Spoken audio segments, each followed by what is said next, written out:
Hey guys, Cdrama Invasion here and welcome back to a new video. So for this monthly review, I didn't really watch a lot of new C-dramas, but I did check out a couple of interesting movies and we're going to talk about the finale of City of Streamers, my thoughts for that, Why Women Love, etc.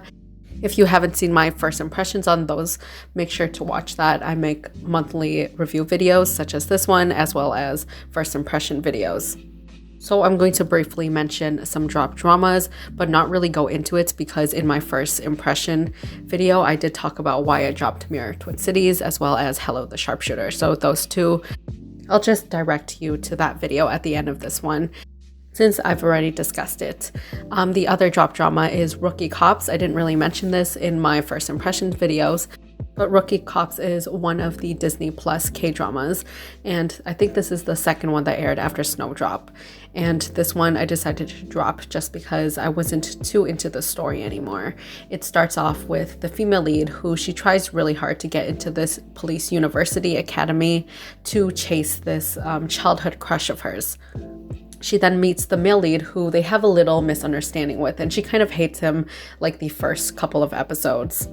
But then they kind of gain each other's respect, they work together, as well as become just really good friends and colleagues. Unfortunately, I couldn't help but compare this to Police University, which I thoroughly enjoyed. I know a lot of people had mixed feelings, but to be honest, I was quite Crystal biased, and plus I like the older actors in that one a little bit more. I feel like that one has more stakes, and also I like these side characters there more.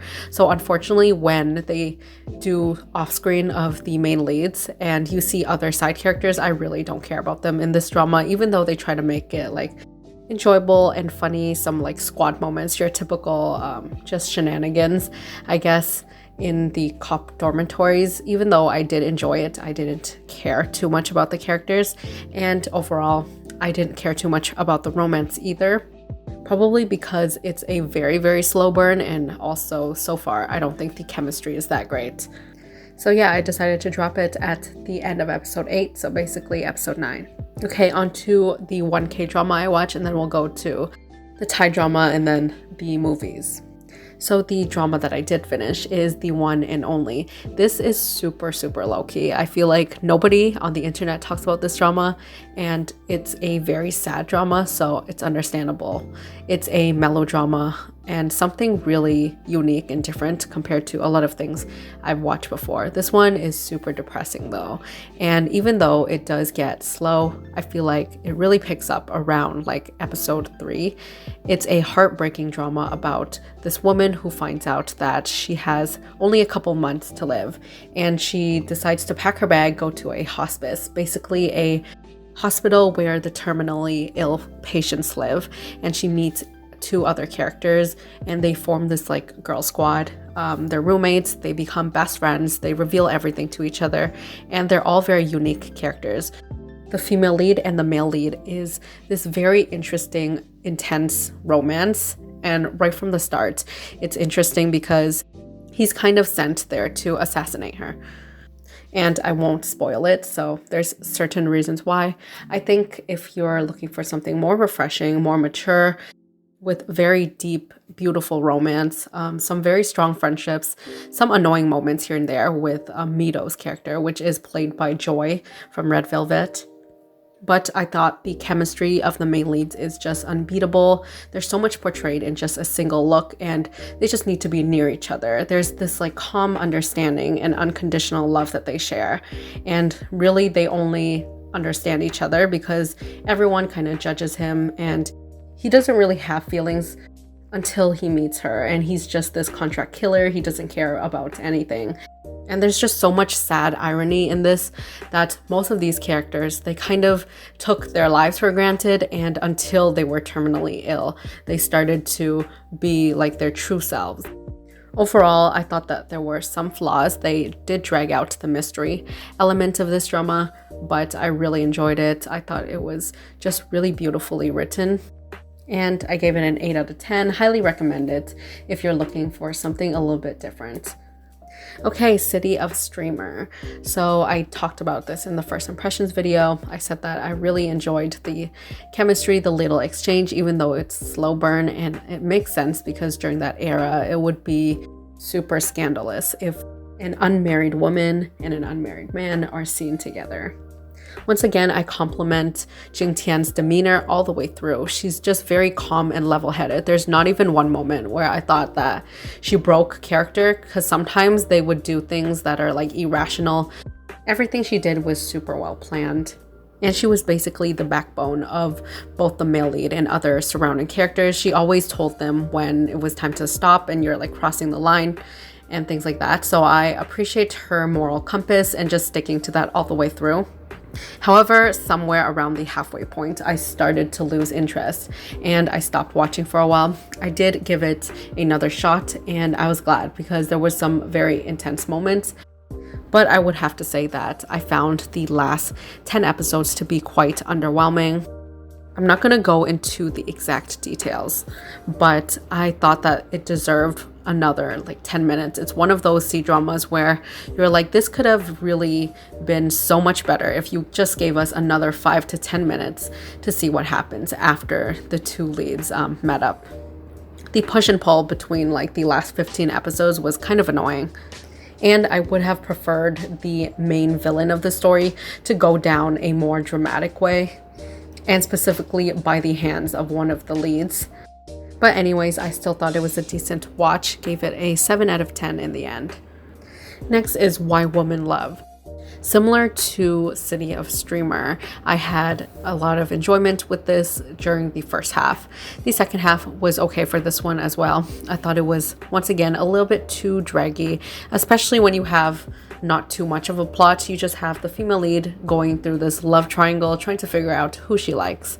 You also have the male lead's mom step in, and she's kind of totally against the female lead, which is your typical trope. It's super redundant.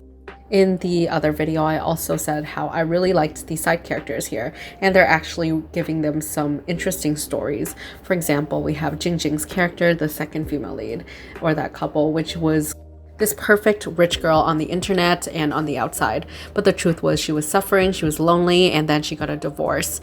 The way that whole thing ended up resolving really bothered me, just because I thought she deserved so much better. So overall, was everything in this drama predictable? Yes, pretty much everything from who she'll end up picking, which is why I thought it was annoying that we had to go through this push-pull system and her being like, I don't know who to pick, which makes sense because one, the other guy is rich, her age, he's very stable, basically perfect on paper, but he basically bores her. But the male lead is giving her passion, adventure, all she ever wanted. But she's kind of ashamed to be with him. Therefore, she's like in denial, and obviously she ends up with him at the end. I gave this one a 7 out of 10 also. And the Thai drama I watched is a BL called Bad Buddy. This one was just super hyped. I watched the first 4 episodes while it was airing, and then this usually happens when I start watching currently airing dramas. I kind of save the episodes and then I get distracted with other dramas, so I don't watch it for like a couple weeks afterwards or maybe even months. That's what happened with this drama. This is a drama that's super hilarious and addictive. It stars Om Pawat and Nanan. So Om, I've watched him in a couple of other series before. He's just amazing. He's one of those actors that you can just tell is just a natural on camera, and he doesn't make things awkward. He's so charming. Then you have Nanan, which a lot of people were surprised that this was his debut role. He was just a natural on screen to watch as well. I'm super picky with dramas and BLs. I feel like sometimes people are just having like 2 attractive guys and just a bunch of tropes to make a quick buck, you know? And I'm so happy that this was not the case. They genuinely feel like really good friends that known each other for a long time. The romance is a slow and hilarious one. So basically, these 2 guys are neighbors and their family has been literally fighting. There's been a family feud for the longest time and they just hold a grudge against each other. So therefore, the children also are always in this competition trying to one-up each other, and they kind of hate each other, but they're frenemies. So many moments where this drama had me laughing out loud and smiling from ear to ear, and I thought that the writers did a really good job because it could have just been a normal rom-com with this bickering type of moments, but there were a lot of deeper moments too. that just gave it the perfect layer to make you really connect and care about these characters, their lives, and the situation they're in. Overall, I gave this an 8.5 out of 10. Okay, for the movies I watched, let's start off with Love and Leashes. This is my first time watching anything like this, and I did skim through 50 Shades of Grey, which a lot of people were comparing this to, and I would say this is like totally like 100% better than that. I was a little bit uncomfortable with some scenes, but we'll just talk about that a little bit later. This is a movie about two people working on the same office. They never really talk to each other. They've seen each other around the office, but they're not close or anything. One day, there's this package delivered to the office by accident, and you find out that the male lead actually has some interesting interest where he likes to be a submissive. So he bought some interesting toys. I think it was like a collar or something, and it was sent to the office by accident. The female lead opens it up, and the male lead kind of got away with it at first. He was like, yeah, this is for my dog. I don't know why they sent it here, haha, until I think they dropped like an S&M card, like the logo of the shop or something. And that was just hilarious. And I thought that this was a very interesting and an approachable way to this taboo topic. It's quite a natural response to see someone you don't really know too much about. And it starts off with curiosity. So she goes home, she Googles it, and she starts learning the definitions and just kind of getting into this world. He asked her a couple of times if she wants to be his master, and she says no. Like, I think she says no like once or twice, which is understandable. Like, she's just curious at this point and she doesn't want to do anything. But eventually she does, and they start this contractual relationship where they're both kind of learning more about themselves. It's not as steamy as you would think it is with this type of subject. It's more of experimenting. You see her play with, I guess, some toys, some outfits, doing little things like that, and genuinely falling for him.